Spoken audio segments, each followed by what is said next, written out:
Alright guys, welcome back to another one. So we've got yet another Stellar Blade update to talk about. Coincidentally, this dropped on the same day we were already talking about some pretty big news to do with Shift Up and Stellar Blade's sequel. So yeah, Shift Up dropped the DLC trailer for the Nikke collaboration. We've known about this DLC for a little while now. It was teased within the first PC trailer, but now we've got a pretty good idea as to what seems to be final DLC pack for Stellar Blade is going to consist of. And it's a pretty big one, probably the biggest DLC that's going to drop for the game. So I don't think anyone was expecting Shift Up to quite literally recreate Nikke's gameplay within Stellar Blade, but that's exactly what we're getting. For those of you who don't know, Goddess of Victory Nikke is Shift Up's other game, which started off as a mobile title, but you can now get it on PC. It's an interesting live service gacha cover-based shooter. It's quite unique. It doesn't really play like a lot of other games on the market. The idea of this is you set up your squad with characters obtained from the gacha system, which all have varying different stats and abilities. The gameplay revolves around surviving waves of incoming robots, with you being able to switch between your different squad members, shooting the enemies when you can and taking cover when necessary. Now that's a pretty basic rundown of Nikke. I've only played a few hours for myself. Personally, I've heard that it can get quite complex and in-depth, having to pay attention to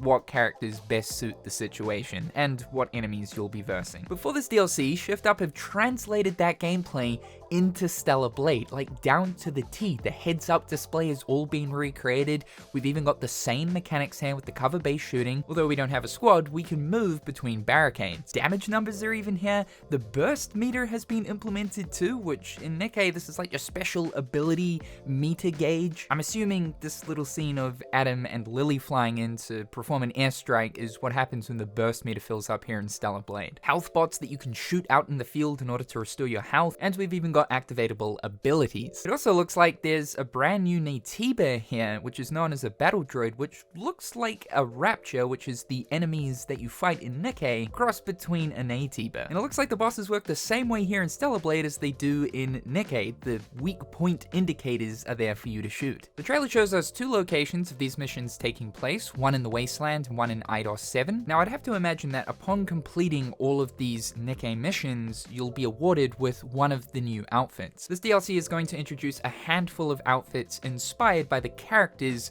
from Nikke. We see this dog character whose name is Bolt. They're the companion of Litter, and I'm assuming they take you on a small quest to track down some drones across the wasteland. It reminds me a little bit of how the Nier DLC worked. Now it looks like at the end of this quest, Bolt eventually leads you to a brand new mysterious character who is actually Scarlet from Nikke. From the wasteland, we're then transported to a brand new small location where we fight Scarlet as a boss. I'd have to imagine that she's going to be the hardest boss in Stellar Blade. One thing I have seen a lot of people saying is that they do hope for a DLC, a new strongest super boss enemy is added. So I'm hoping Scarlet here is exactly that. She kind of seems that way though, super fast attacking and plenty of fast blink and repulse moments. So let's hope that she tests against the player's knowledge on all of the skills and mechanics in the game. Now the last thing we see here in the trailer is going to confuse most people. It's only if you're a part of the deep community of Victory of Goddess Nikke that you're going to understand what the hell this thing is. Basically, this is a meme that was created from the Nikke community back in 2021, but it started to popularize in 2023. Thank God for Know Your Meme, otherwise I would have zero idea what this is. It's a chibi version of a popular character from the game known as Dorothy. The name of this specific iteration though is known as Dororong.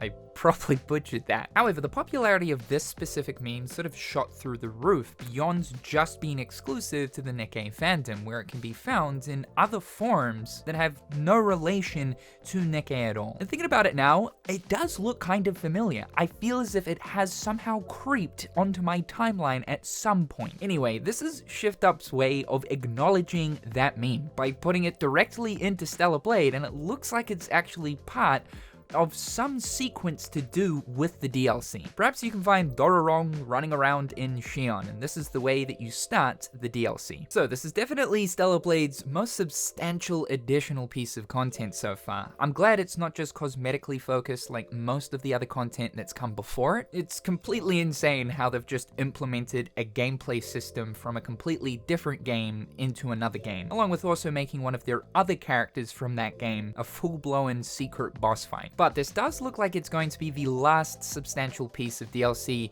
for Stellar Blade, as at the end of the trailer, they're advertising the complete edition. Some people might find this a little bit disappointing, as we did want a substantial paid DLC in the means of progressing the story maybe forward a little bit, or having a big side story with a big brand new area to explore. Considering though that Shift Up are currently in the process of developing a Stellar Blade 2, this is why we're likely not seeing a big story DLC for the game. Probably just want to focus all of their attention on the sequel, and this would make sense if they are trying to get that out by 2027. Now this releases on the same day that the PC version comes out, but it is paid, so it's not going to be a free update. What will be free is a ton of new outfits along with the man boss fight. You really do have to give Shift Up some kudos though. They've been consistent with regular updates for the game since April of last year. Lots of quality of life improvements, the boss rush mode, tons and tons of outfits. They're probably sick of designing outfits at this point. However guys, thank you so much for tuning in. That's all for today. Just a quick update on Stellar Blade. Be sure to drop a like, it helps me out a bunch. Subscribe to the channel to keep up with everything going on here. Big thank you to my wonderful patrons. I hope you're all having a fantastic day, and we'll talk again real soon.